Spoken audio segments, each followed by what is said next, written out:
Nagaaniif jaalalli gooftaa isiniif haa ta'u saba Waaqayyoo biyya jirtan hundumaatti akkam jirtu nagumaa. Har'a mul'ata Yohaannis kutaa itti aanutti dhufne irraa har'i kutaa shanaffaadha. Kana keessatti ragaa sadaffaa isa jenne sana wajjin ilaallaa akkam jira akkam attamitti hubachaa jirtu akkam isinii galaa jira. Waaqayyo ayyaana isaanii isiniif haa baay'isu egaa jabaadha. Ana buleessa keessaniif isin haa kadhadhaa. Bileessa amma sadarkaa kana isiniin jedhu kana caalaa hojjechuudhaa fi deeggarsi keessan nu barbaachisa. Namoonni Waaqayyo fuula keessanitti laphee keessan kakaase nu deeggaruu dandeessu dubbii kana bal'inaan saba keenya afaan keenyaan tajaajiluudhaaf adaraa kan jennu ammas warri Waaqayyo qabeenya isinii kenne qabeenya keessaniin afur Waaqayyo keessan keessatti kan dhageessise hojii kana hojjechuuf kan keessa keessan afur Waaqayyo kakaase nu bira akka dhaabbattan adaraa isiniin jedha asumaan. Reeddebee kan isinitti mukana yoo isin nu biraan dhaabbattan ta'e dhaabuudhaaf dirqamna jechuudha. Itti fufuun rakkisa waan ta'eefan kana reeddebee haasaa adaraa isiniin jechaa. Har'a kutaa shanaffaa mul'ata Yohaannis kanatti fufnaa. Ragaa sadaffaa mul'ata boqonnaa 17 lakkoofsa 3 kaasee jirurraa jalqabna. Mee Waaqayyoon galateeffannee jalqabna. Si galateeffannaa yaa Waaqayyoo har'as biyya lafaarratti jirru dabaltee yeroo kana dubbii kee akka dhageenyuuf yeroo laatte kanaaf maqaan kee ulfaatu saba kee dhaga'uuf dhufan garbicha kee dubbachuuf dhufes maqaa gooftaa Yesuus Kiristoosiin ayyaanni kee nu gargaaru. Akkasuma na wajjin kan hojjetan obboloota tokko lafa kana jiran hunduma isaanii gargaari. Yeroo keenya nuuf eebbisi. Dubbiin kee dhowwaa malee nuuf dhufu qalbitti nu bannu adaraa nuuf kenni. Sammuu uumamaa kanaan qorree bira ga'uu hin dandeenyu dubbiin kee afuraanii maqaa Yesuus Kiristoosiin afur kee qalbii keenyaaf ibsu maqaa gooftaa Yesuusiin ameen. Ragaa sadaffaa ragaa sadiitu jira innee waa'ee mataa torbaa fi torbee darbee akkuma laallee bineensa mataa torbaaf gaanfa 10 bal'inaan diippilii laalleerra. Ragaa lama mul'ata Yohaannis boqonnaa 12 fi mul'ata Yohaannis boqonnaa 13 tokkomma 3 jiru sana laallee raajii Daani'el boqonnaa 7 wajjin walitti finnee gadi fageenyaan baay'ee isaanii laalleerra. Bineensonni arfan kaan Daani'el arge sun mootota akka isaan ta'an mootonni sun Baabiloon, Faares, Giriik, Roomaa akka isaan ta'anii isa booda immoo bineensa ka'uuf jiru sana isa Daani'el arge isa wajjin isa Yohaannis arge wajjin walitti finnee ilaalle ragaa isa sadaffaa jalqabna. Har'a immoo mul'ata boqonnaa 17 lakkoofsa 3 kaaseen sidii dubbisaa akkas jedha. Ragaan mul'ata Yohaannis inni sadaffaan mul'ata boqonnaa 17 kana waan ta'eef akkas jedha. Mee tokkuma kaasee sin dubbisa. Kana booddee ergamoota torban wacitii torba sana keessa inni tokko dhufee anatti dubbate. Wacitoo torba sana erga dhangalaasee raatanii booda kottu firdii ejjituun ishee guddittiin mandaraa bishaanota baay'ee irratti ijaaramte sana sitti nan argisiisa. Mootonni biyya lafaa kanaa ishee wajjin ejjaniiru. Daadhii wayinii halalummaa isheetis warra lafarra jiraatan machaaniiru. Warra lafarra jiraatan machaaniiru daadhii isheen jechuu isaati. Machaaniiru naan jedhe. Afuraan sun na fuudhee gara lafa onaatti na geesse achittis dubartii bineensa bildiimaa tokkorra teessuu nan arge maqaan ulfina Waaqayyoon arrabsuudhaaf kennaman isarra guutanii turan. Innis mataa torbaaf gaanfa 10 qaba ture. Ragaa sadaffaa keenya jechuudha. Mataa torbaaf gaanfa 10 qaba ture. Mataa torbaaf gaanfa 10 qaba ture. Kana hin raanfatina ragaa sadaffaa keenya jechuudha. Waa'ee bineensaa mataa torbaaf gaanfa 10. Dubartattiin uffata dhiilgee diimaa biluus uffattee warqee dhagaaf callee gati jabeeyyii naqattee kubbayyaa warqee wanta ciiggaasisaa fi xuraa'ummaa halalummaa isheetiin guute harkatti qabattee turte. Maqaan dhokataan Baabiloon guddittii haadha ejjitootaa fi warra ciiggaasisaa biyya lafaa jiru tokkommoo adda isheetti caafamee ture jedha.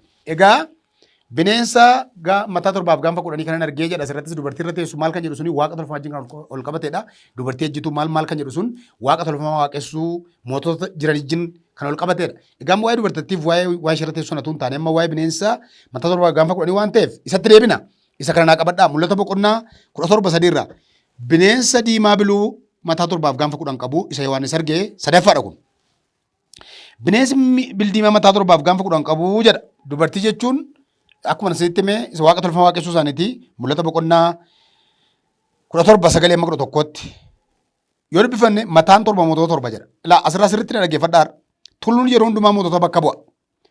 Mee sagalsiin dubbisa sagalii kaasee Yohaannis asirratti hiikasaa bareechee nuu laata waan ta'eef sagalii kaasee keedha. Kun sammuu ogummaa qabu barbaada jedha. Na dhaggeeffadhaa. Sammuu ogummaa qabu barbaada mul'anni kunii jedha. Mataan torbaa tulloota torban dubartattiin irra teessuudha. Akkasumas mataan torba mootota torbaadha. Mataan torba bineensicha irra ture sun gaanfi 10 jedhamu sun ibsee nutti maara. Har'a sirriitti isiniif dhaggeeffadhaa. Mataan torba suni mootota torbaa jedhee ergaa tutti hima. malee mataa mitii jedha. Kun sammuu ogummaa qabuun barbaada. Mataan torba tulloota torban dubartittiin irra teessu. Tulluun mataan gaafa hundumaa mootummaa bakka bu'a. Akkasumas mataan torba mootota torba isaan keessaa 5 kufaniiru. Mootota torba ka'a. Mootota torba sana keessaa bineensa mataa torbaaf gaafa 10 sana keessaa mataan torba sun mootota torba kaan kana keessaa 5 kufaniiru. 5 kufaniiru. Itti dhufnaa kana sirriitti dhaggeeffadhaa. Isaan keessaa 5 kufaniiru. Tokko jira. Inni tokko immoo hammallee hin kaane. Mootota ta'an kana keessaa mataan torba sun mootota torban kaan sana keessaa 5 kufaniiru. Tokko immoo jira. 5 kufanii tokko jira. Tokko immoo hammallee hin kaane jedha. Bineensichi ni takka jiraatee ture amma hin jirre immoo 8ffaadha. Kiristaanota addunyaarra jirtanii dhaggeeffadhaa dubbii kana.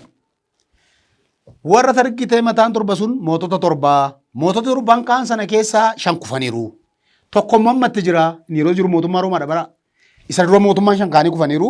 Yeroo Yohaanis mul'ata kana argu kan ture mootummaa Roomaadha. Tokko jira. Tokko immoo ammallee hin kaane inni 7ffaan. Tokko immoo ammallee hin kaane yeroo muraasa booda dhufaa jedha. Isatti aansee immoo akkas jedha. Sagaluma kaasee dubbisa. Kun sammuu ogummaa qabuun barbaada. Mataan torban tulloota torban dubartittiin irra teessuudha. Akkasumas mataan torba mootota torba. Isaan keessaa 5 kufaniiru. Tokko jira. Inni tokko immoo ammallee hin kaane. Yommuu ka'u immoo yeroo gabaabduu duwwaadhaaf turuun isarra jira. Akka warra kanaa baay'een ture. Inni kanatti taanee dhufu. Roomaa taanee dhufu yeroo muraasaaf turedha. Bineensichi inni takkaa jiraatee ture amma hin jirre immoo 8ffaadha. Garuu warruma torban sana keessa ture. Waan ajaa'ibaatti dhaggeeffadhaa. Mootummaa torban warra bushaa turan sana keessa ture. Inni mataansaa waan du'e fakkaatee deebi'ee fayyuuf sun 8ffaadha. Isa gaafa waldaan ol butamtu eegaa jirru mul'achuuf jedhu nu sokkinu jechuudha. Inni 8ffaadha. 5 kufaniiru tokko amma silxaanarra jira. Tokkuma yeroo muraasa booda dhufa yeroo muraasaaf turedha. Warri kaan waggaa dhibbootaaf lakkaa'amanii turanii inni dhufu kun samma jiru kanatti taanee inni dhufu immoo yeroo muraasaaf turaa'edha. Ergasii jedha Yohaannis. Bineensi takkaa jiraatee ture amma hin jirre immoo 8ffaadha. Garuu warruma torban sana keessa ture. Waan ajaa'ibaati. Warruma torban sana wajjin hojjechaa ture warruma torban sana keessa bineensichuma torban sana keessa ture jechuun mootummaa Roomaa sila seetti mee fudhaa. Mootummaa Roomaa rukutamee ture keessaa ka'a. Akka mootummaa Roomaa sana kan fakkaatu ka'a jennee haasaa turre warra torban sana keessa ture inni 8ffaan sun warra torban bulchaa turan kana keessa ture. Warra torban kana ilaala zirziriidhaan eenyufa akka ta'an. Bineensi takkaa jiraataa ture amma hin jirre immoo 8ffaadha. Garuu warruma torban sana keessa ture inni gara badiisaan dhaqa. Gaanfonni kurnan ati argite immoo mootota 10 warra kanaan dura mootummaa hin fudhatinidha. Hin fudhatinidha dhaggeeffadhaa. Garuu isaan bineensichaa wajjin sa'aatii tokkittiidhaaf akka mootiitti aboo fudhachuudhaaf jedhu. Isaan kun yaada tokkicha qabu. Humna isaanii fi aboo isaanii dabarsanii bineensichatti hin kennu. Isaan hoolichatti lolan kaasu. Hoolichi garuu gooftaa gooftotaa mootii moototaas waan ta'eef isaan immoo warri isaa wajjin jiranis warra waamaman, warra fooman, warra amanamanidhas jedhee ameen. Baay'ee iddoo abdii kiristinnaa keenyaaf abdii guddaa nuu kennu iddoon kun. Dhaggeeffadhaa amantoonni biyya lafarra jirtan kiristaanonni dhufuu Yesuus eeggattan. Warra kaan kana keessaa mataan torba argite kun mataa miti mootiidha. Tokko mootota kaan kana keessaa immoo 5 kufaniiru. 5 kufaniiru tokkommoo jira jedhe Waaqayyo tokkommarra jira. Tokkommoo sana taansee dhufaa jedhe. Eewu 5 warri kufan Gibxii kaanii Asooriin dabalatanii mootota arfan sila laal. Warra 3 keessaa arfan keessaa 3 amma Giriikitti. Inni yeroo jiru eenyu Roomaa. Ergasii immoo tokko hin dhufaa jedha. Yeroo inni kun bu'u tokko dhufa jedha. Inni waan du'e fakkaatee deebi'ee fayyu immoo 8ffaadha jedha. Hubadhaa kana 8ffaadha jedha. Kanaaf warri torban sun ka'anii kufaniiru jechuudha. Amma kan eegaa jiru 8ffaadha. Kan mul'achuudhaan guutifachaa jiru 8ffaadha. Isa 8ffaan kun eenyu inni torbaffaan eenyu? Warri 5 kufan immoo eenyu kan jedhu ilaalla. Mul'ata boqonnaa 17:11 kan erga dubbifannee Isaayyaas boqonnaa 2:2 tulluun mootota ta'uusaa nutti hima. Daani'el boqonnaa 2:36 tulluun mootii ta'uusaa nutti hima. Ermiyaas boqonnaa 51:4 dubbifadhaa. Tulluu jechuun mootummaadha. Hisqeel boqonnaa 35 sakkeedha. Boqonnichi itti fufuudhaan mootummaa fi mootota torban walitti qabuudhaan gabaabsee ibsa. Lakkoofsa 10 irratti 17 irratti akkeedha. Akkasumas mataan torba mootota torbaa isaan keessaa 5 kufaniiru tokko jira. Tokko immoo ammallee hin kaane jedha. Lakkoofsa 10 kaase. Tokko immoo itti fufee dhufedha. Yommuu ka'uudhaan torbaffaan kun yommuu yeroo gabaabduu duwwaadhaaf turuun isarra jira. Mootota torban kana keessa inni jaafarra jira inni torbaffaan gaafa ka'u yeroo gabaabduudhaaf turuuf irra jiraayedha. Yommuu Yohaannis mul'ata kan argu mootota torban sana keessaa 5 ka'anii kufaniiru tokkommoo yommuu inni mul'ata sana argaa jirudha. Mul'ata boqonnaa 17 10 irraa. Kanarraa kan hubannu mootummaa inni jaaffaan mootummaa Roomaa isa Yihudaa irratti mo'ee jirudha. Hubadhaa. Bineensichi yookaan mataan torba jedhamu sun keessaa inni ja'affaan mootummaa Roomaa bara Yohaannis mul'ata kana barreessu aangoorra jirudha. Ilaalcha garaagaraa jira. Warri kaan mootummaa Roomaa keessaa dipaartimentii jirudha jedhanii haasa'u. Akkas miti garuu. Mataa torba jechuun mootii ofii isaanii danda'an jechuudha. Mootota ofii isaanii danda'anii addunyaa kanarratti mo'an jechuudha malee mootummaa tokko keessaa dipaartimentii ka'u jechuu miti. Kanaaf yommuu ka'u immoo inni torbaffaa yommuu ka'u yeroo gabaabduuf jireedha. Kanarraa kan hubannu egaa mootummaan ja'affaan mootummaa Roomaa yoo ta'e Yihudii irratti mo'ee jirudha. Bara Yohaannis jiraate san hundumaa keessa Yohaannis sun iyyuu waldaa Efesoon irraa fuudhee hidhee Phaaximoo kaayee kan jiru mootummaa Roomaa kana yookaan bineensicha kana jechuudha. Doomitaan jedhama. Yeroo inni qabame yeroo gara dhumaati gara waggaa 100ti. Si'a tokko 666 kuni warra dhiiroo wajjin wal qabataa jedhu garuu mul'ata Yohaannis erga Niiroon du'e booda kan inni arge. Erga Niiroon du'e booda gara waggaa 100 keessa barreeffame mul'anni Yohaannis kuni kanaafuu Niiroo tun taanee mootummicha isa dhufu kan seexanaa sana jechuudha. Kan inni argu. Inni waldaa Efesoon keessaa fuudhamee Phaaximoo biyya bishaan gidduutti kan hidhamee jiru namicha kanaan yookaan bineensicha kanaan. Inni tokkomman mallee hin kaane yommuu ka'u yeroo gabaabduudhaaf turuu isarra jira jedha. Hubadhaa dara tokkoon kan hin jiraa jedha. Inni tokkommoo yeroo gabaabduudhaaf jira jedha. Mootummaa torbaffaan sun kufaatii mootummaa Roomaa booda dhufa. Yookaan mootota ja'affaa sana booda dhufaa jedha. Yeroo inni kun kufu dhufa jechuusaati. Mootummaa isa ja'affaa sanatti aanee dhufaa ammallee hin kaane ka'uuf jireedha. Kun egaa waldaa baay'eef warra teolojiyaansii baay'eedhaan kan itti amanamu Hiitileer yookaan mootummaa naazii Hiitileeriin hoogganamuudha jedhamee amanama inni torbaffaan sun. Ibsa armaan irraa akkuma hubannu inni ja'affaan mootummaa Roomaa ta'uusaa hubannaa. Mootummaa arfaffaan Daani'el boqonnaa 7 irratti ilaalle akka adda baafne mootummaa Roomaati. Amma mootummaa torban mataa torba bakka bu'an sana tartiibaan keenya ilaalla. Na hordofaa. Mootummaa torban yookaan mataa torban ka'an sana tartiibaan keenya ilaalla. Isa ma Yohaana jedhu kun. Warra kufa 5 keessaa 5 Yohaanis kufe jedhu keessaa inni jalqabaa Gibxiidha. Maaliif Gibxi ta'a? Mootummaa seexanaawaa saba Waaqayyo ari'achaa ture waggaa 130 Israa'eliin garboomsee dhiira lafarraa fixuudhaaf sagantaa baafatedha. Hubadhaa. Museen fattamitti akka dhalatee guddatan dhiira kan ta'e hundumtuu aduu waan jedhameef sanyii dubartattii irraa hin dhufanne jedhame sun akka hin argamneef mootummaa seexanaawaan kun mootii biyya lafaa irratti mootii Gibxi keessa ture hojiinni hojjechaa turedha. Kanaafuu warra kufan 5 keessaa inni tokko mootummaa Gibxidha. Seera boqonnaa 1 dubbifachuu dandeessu. Warra kufan 5 keessaa inni lammaffaan Asoor. Mootota lammaffaa boqonnaa 17. Mootota lammaffaa boqonnaa 17 lakkoofsa tokko kaaftanii Shalmanaaser mootiin Asoor Israa'eliin diigee Israa'el ishee kaabatti cabde gosa 10 sana diigee lafarraa balleessee xaragee biyyatti geesse ammarraa biyyatti hin deebiin jiru. Hubadhaa Israa'el bara sana faca'an biyya garaagaraa faca'anii hafan. Kun hundumtuu Israa'el keessaa isaa dhufu masii abdachiifame sana ajjeesuu barbaadanii diina Kiristoos sana keessa rukutuu barbaadanii warra kaanidha. Israa'eliin dhufee diigee boojee kaartaarra balleessee fudhatee sogge. Mootii lammaffaan sun Asoorii. Mootota lammaffaa boqonnaa 17 tokko kaasaa dubbifadha. Warra kufa 5 keessaa inni sadaffaan Baabilooniidha. Warra kufan mataa torba yookaan gaanfota mataa torba warra kufan keessaa gaanfonni keessaa kaan sana keessaa mataan torban sun mootonni torban sun inni sadaffaan Baabilooniidha. Daani'el boqonnaa 7 Baabilooniidha. Baabiloon ka'ee kufe attam Israa'el akka godhe beektu attamitti diigee Yihudaa balleessee Yerusaalemin balleessee mana qulqullummaa balleessee Israa'elin xaragee fuudhee akka sokkee beektu waan ta'eef kun haaraa miti Baabilooniidha. Warra kufa 5 keessaa arfaffaan Faarisidha. Mootummaa Faaris Baabiloonitti taanee isa dhufe jechuudha. Waan sira dubbanne hamaan fa'aa godhan waan hamaan Israa'el irratti godhe ajjeesuuf hortee Yihuudootaa balleessuudhaaf labsii ba'ee attamitti Waaqayyo gidduu galee akka oolchee Faarisidha. Warra kufa 5 keessaa inni shanaffaan Giriikidha. Warra kufa 5 keessaa inni shanaffaan Giriikidha. Mootummaa Giriik lafa kanarratti ka'ee qaroomni ishee ammarraa kakuu haaraan illee afaan Giriikiin akka barreeffamu kan godhe yeroo sana addunyaa irratti dhiibbaa isaan fidaniif impaayera mataa isaanii ijaaran Giriik addunyaa irratti baay'ee beekamtee beekumsaan addunyaa dhuunfattee turte waan ta'eef beekumsa waan jedhamu yeroo sana Giriiktu addunyaa irra fide qaroominaan cimtuu waan taateef Giriikidha. Mootummaan shanaffaan mootummaa seexanawaa sanaa mataa torban sanaa jechuudha. Inni ja'affaan yeroo sana jiru immoo Roomaadha. Hubadhaa mootota yookaan mataa torban yeroo sana turan keessaa bineensichi hogganu yookaan seexanni aangoo kenneefii ol baase mootummaa seexanawaa ta'an keessaa mootummaa inni ja'affaan mootummaa Roomaa mootummaa arfaffaa mul'ata raajii Daani'el keessatti Daani'el arge baay'ee jibbisiisa ilkaansa sibiilaa miila irra ejjetee fixa inni dubbate sana mootummaa Roomaa. Tokkommoo ammallee hin kaane sichi dhufaa jedha torbaffaan egaa. Tokko sichi hin kaane sichi dhufedha. Hitler kana jechuudha. Mootummaan torbaffaa kun eenyudha? Egaa warra kufan ja'an kan argineerra inni torbaffaan kun eenyudha? Isa nu eenyu isa gaafa waldaan ol butamtu dhufuudha moo sichi moo inni torbaffaan sunis ka'ee bineensichi sun dhufa? Kan adda baafachuu qabdu sirriitti.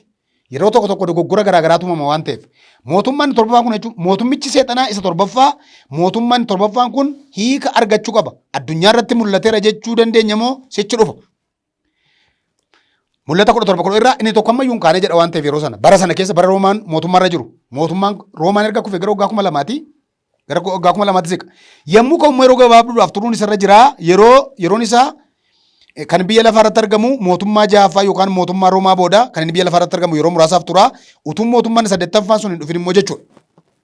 Dhaggeeffadhaa mootummaa torbaffaan kun isa mootummaa ja'affaa isa kufutti taanee dhufa mootummaa 8ffaa kana immoo dura jechuudha. Mootummaan 8ffaa kun antikiraayistii yookaan kiristoos sobaa sana 8ffaanii isa 8ffaa kana dura mul'ata jechuudha. Kanaafuu mootummaa torbaffaan sun eenyudha? Isa jedhuuf Hitler mootummaa naazii dhufee Israa'eelota fixe sanaa jedhamee ilaalla. Attamitti akka ta'u ilaalla. Gochisa akkuma mootummoota warra torban sanaa saba Waaqayyoon dhiphisaa in ari'ata. Gochisa warra torban sanaa ijoollee fakkaata inni 8ffaan kun isaa wajjin hojjechaa ture jedha. Israa'eliin kiristaanota walitti qabee ari'ata. Yeroo muraasaaf tura. Warra sirrii turan mootummoonni ja'an waggoota 100 lakkaa'amaniif turan. Waggoota 100 lakkaa'amaniif turan hundi isaanii. Inni garuu yeroo muraasaaf ture. Inni kam inni torbaffaan yeroo mul'atu. Yeroo muraasaaf turaa jedha. Mul'ata boqonnaa 17 irraa. Akkuma warra kaatiin mootummaa seexanaawaadha.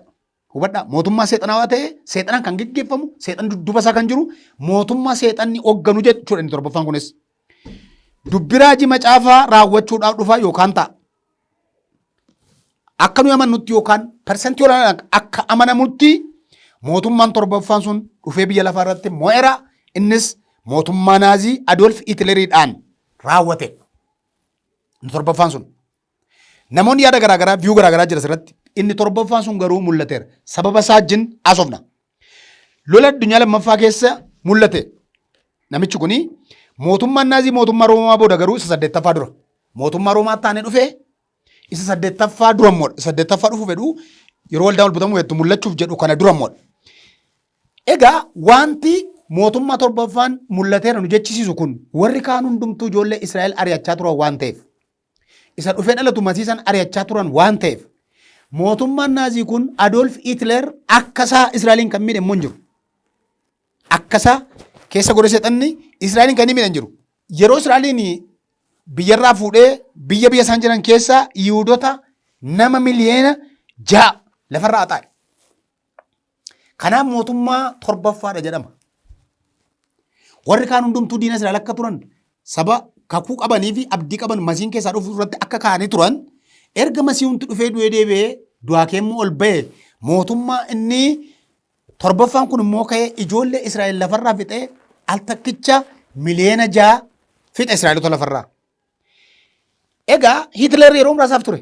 Yohaanis yeroo mul'ata argumaadha. Inni dhufu kun immoo yeroo hin kaane ammaaf hin kaane yeroo ko bineensa dhufee lafarratti immoo kun yeroo muraasaaf turedha.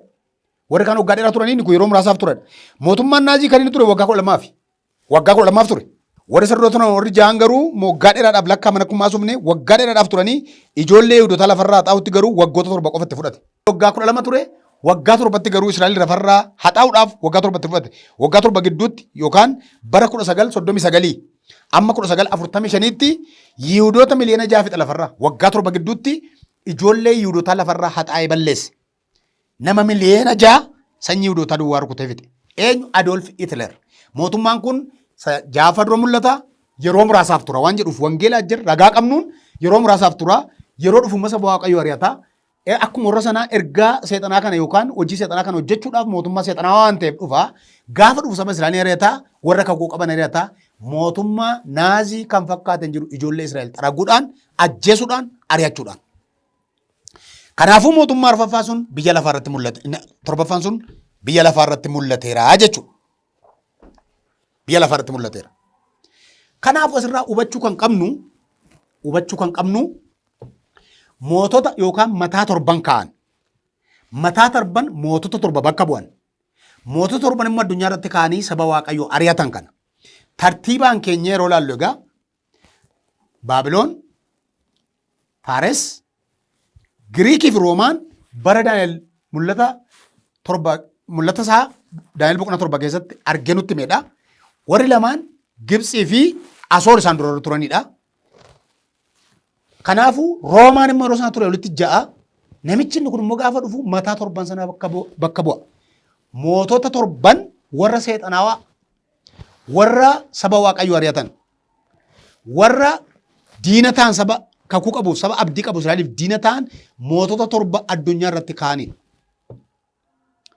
Ilaa hubadhaa sirriitti ishee kana. Mootonni torban kaan kun ka'anii raawwataniiru. Inneen mootummaa torbaffaatu hin taane isa saddeettaffaadha.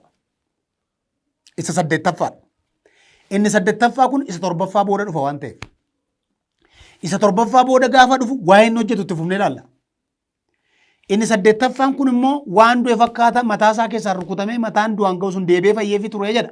Akkas jechuun inni saddeettaffaan kun warra torban irraa turedha. Warra torban irraa ijaarame. Dhaggeeffadha saba Waaqayyoo warra torban turan kana keessa ijaarame. Warra hojjechaa turan kana keessa ture. Akka jechuun mootummaa seexanaa seexanni haxxummaadhaan mootota kaanii addunyaa kana bushan keessa taa'ee isaan wajjin firooma uummatee hojjechaa akka tureef saba Waaqayyoodhaa akka ture nuuf ibsa kun. Bara Gibxi bulche keessa attamitti Museef akka ajjeesan wala deemaa ijoollee dhiiraa attamitti fixuu akka barbaadan baay'een keessan beektu. Museen lattatti akka guddate saba Israa'el Gibxitti baasuuf ne attamitti lagatti gatamee lagaa akka ba'ee labsii labsameedhaan imaammata mootummaa ture yeroo sana dhiira kan ta'e mana Israa'elitti dhalatu hundumaa fixuun akka jechuun sagalee abdii dubartattii irraa dhalata jedhamu sana ijaa ba'uudhaaf rukutuudhaaf waan godhameedha. Bara Asoor keessa dhufanii Israa'el ishee gara kaabaatti cabde xaraganii lafarraa fuudhee sokkuun achumaan keessa balleessuuf ture. Seexanni yeroo ishee Israa'el ishee gara kaabaatti cabde sana keessaa ishee immoo miteedhe ishee gara kibbaatti cabde Yihuudaan immoo dhufee Baabilooniin xaragee lafarraa fuudhee biyya Baabilootti geesse mandaraa ishee diigee balleesse Yihudaa gubbaatti Israa'el ishee gara Samaariyaatti cabde Asoortu balleesse ishee gara kibbaatti cabde immoo Baabiloontu balleesse lafarraa yeroo dhaqan biyya sana keessa ta'an immoo Faares dhufee irratti mo'ee bara Faares keessa immoo Hamaan kan jedhamu ka'ee Yihudoota lafarraa xaraguudhaaf sagantaa baafate Waaqayyo isas gidduu galee hambisee mootummaan Giriikis dhufee waan nama hojjete amma dhiiga booyyee iddoo aarsaatti aarsuu irratti waaqeffannaa Waaqayyoof godhamutti amma qoosutti ga'ee bara Giriik keessa waan hamaa hojjete ijoollee Israa'el irratti Roomaan immoo dhufe. Nijaafaan Roomaan immoo waan inni godhe dhalachuu Yesuus keessa mucichi gaafa dhalatu bineensichi liqimsuudhaaf dura dhaabbachaa ture sunii jawwichi Herodos ture. Herodos keessa kan taa'u immoo afurichi hamaa seexana isaa akka isu dhalatu hin barbaanne sanaan. Fayyina ilmaan namaaf isa ta'e ilmi Waaqayyoo nama ta'e dhufee dhalatu sun akka hin dhalanneef sagantaa seexanni qabu ture. Sagantaa sana raawwachuudhaaf xinnummaatti Yesuus ajjeesuu barbaade. Akka kam akkuma Museefaa xinnummaatti balleessuu barbaade ture. Yeroo sabaan salgan dhufanii sagadaniif mootii dhalata jedhan mootii sana ofii mootii kan biraa of biratti dhaga'uu waan hin barbaanneef mootiidhaan jedhee waan amanuuf mootummaan Roomaa Qeesaar malee mootiin hin jiru jedhanii waan amananiif mooticha dhufee dhalate ajjeesuudhaaf bineensichi dura dhaabate ture liqimsuudhaaf. Eenyuun Yesuusiin kanaaf ergaan maal jedhe gara Gibxitti fuudhi sokkee jedhe miti gara Gibxitti fuudhi sokkee kunis wangeela akka raawwatamu malee mootummaa Roomaa kana sodaachuun miti. Egaa haa ta'u malee Yesuus hojii isaa erga raawwate Yesuusinis kan ajjeese mootummaa Roomaa kana. Ilaa hubadhaa Yesuusiin fannisee kan kenne bineensicha isa ja'affaa kana mootummaa Roomaadha. Ittaansee ergamoota Yesuus duukaa turan warra kaan zayita bulluqaa keessa buusee warra kaan fayyaatti fannisee warra kaan gogaa irraa fayyaatti irraa baasee morma irraa kutee kan ajjeese akkuma yeroo waa'ee Kiristoos dhiphachuu keessatti ilaalle sana dubbannee namoota Yesuus duukaa turan hundumaa irratti tarkaanfii hadhaa kan fudhate mootummaa Roomaa kana jechuudha. Mootummaa Roomaa kun mootummaa seexanawaa isa jabaadha. Akkuma yeroo darbe ilaal Neeroon kan inni kee bulche maqaan isaa 666 Zabist jedhamee beekama. Bineensicha jedhamee beekama Neeroon. Afaan warra Ibraayisxiidhaan yeroo barreeffamu maqaan isaa 666. Neeroon kun hamaa ture mootota Roomaa keessaa kaan keessaa immoo hamaa ture hamaa. Akka yeroo darbe dubbanne mootummaa ja'affaa kana keessaa inni ka'u Israa'eliin kan ari'atu keessumaa diina Kiristoos ture Waaqayyoon mormaa mana qulqullummaa Yerusaalemiin balleessee kiristaanota addunyaarraa nama balleesse nama xarageedha mootummaan Roomaa kun. Egaa mootummaan Roomaa ammallee bara dhuftu kana keessa bineensichi kaa jedhamee shakkamu kun biyya Roomaa keessaa kaa jedhamee shakkama. Empaayerii bulchu Baabiloon isheen jedhamtu kun Roomaa bakka buutu jedhama. Warra beektota macaafaan Baabiloon kan jedhamu Baabiloon ishee qubsiisatu hin taane akka Baabiloonitti kan fudhamtu Roomaadha jedhama. Roomaa keessaa akka Roomaan itti bulchaa ture akka mootummaa Roomaa sanatti dhufanii dhufu sun. Dhaggeeffadhaa. Maaliif mootummaa Roomaa Kiristoosiin kan manni kana dura waldaas kan diige kiristaanotos biyya lafaarraa kan balleesse mootummaa Roomaadha. Mootummaan 8ffaan dhufu suni mataan isaarraa rukutamee waan beefakkaatti deebi'ee ka'u suni rivaayivaal godha deebi'ee mul'achuu mootummaa akka mootummaa Roomaa duraanii sana keessa ture. Bara Roomaa sana keessa hojjechaa ture mootummaa Roomaa isa kufe sanatu akka mootummaa Roomaa sanatti isa ka'u bineensichi 8ffaan dhufe keessatti mo'u jechuudha. Mootummaa akkasii impaayera akkasii hojjetatee bineensichi hojjechuu isaati kan inni argisiisu. Na hubadhaa tajaajiltoonni keessumaa, geggeessitoonni keessumaa, amantoonni keessumaa dubbii kana hubachuu qabna. Mul'ata Yohaannis kun murteessaadha jireenya keenyaaf. Waldaa kiristaanaa murteessaadha. Dubbachuu isaa lallabuu isaan baqatina dubbii kana Waaqayyoon kana dhaati hafuura Waaqayyoon namaa ibsa waan ta'eef dubbii kana dubbadhaa sabas barsiisa. Egaa mootummaa isa 6ffaa kana booda inni 7ffaan immoo ka'e. Inni 7ffaan kun immoo mootummaa Naaziiti. Adolf Hitleriidhaan lafarra jiraataa ture. Israa'eliin lafarraa balleessee nama miliyoona 6 rukute. Nama miliyoona 6 fixe ijoollee Yihuudootaa. Seenaa isaa qorattan bal'inaan waan jibbisiisaa baay'ee godhe ijoollee Israa'el irratti. Hortee Yihuudootaa irratti. Hortee warra Yesuus dhufee keessaa dhalatee baay'ee miidhaa guddaarraan ga'e rukuttaa guddaarraan ga'e mootummaan inni 7ffaan kun Israa'eliin baay'ee miidhe. Kanaaf mataan 7 sun ka'anii lafarratti bulchaniiru. Kufaniirus. Warri 10 immoo ka'u warra mootota 7 sana keessaa immoo mataan 10 immoo kaanne jedhu isaan immoo sichi ka'u. Mootummaa 8ffaa kana wajjin aangoo ishee godhatu. Warri 10 sunii yeroo amma keessa jirru yeroo waldaan butamuuf jettu kana keessa qoqophaa jiru hin mul'atu mootonni 10 sun. Mootonni 10 sun yookaan gaanfonni 10 sun hin mul'atu oolicha loluu keessatti qooda fudhatu. Lola harmaa gadi irratti hirmaatu. Akkuma mul'ata Yohaannis boqonnaa 17 10 kaafnee dubbifne sana. 9 kaafnee dubbifne sana 10 11 yoo dubbiftanii warri 10 sun warri Daani'elis arge warri dhufanii mataa 7 keessaa ba'an gaanfonni sun 10 hin ka'u oolicha loluu keessatti hirmaatu isaan sichi ka'u. Ilaa hubadhaa sichi ka'u. Maaliif oolicha loluu keessatti hirmaatu jedha. Lola isa kam lola Armaagedoon irratti hirmaatu.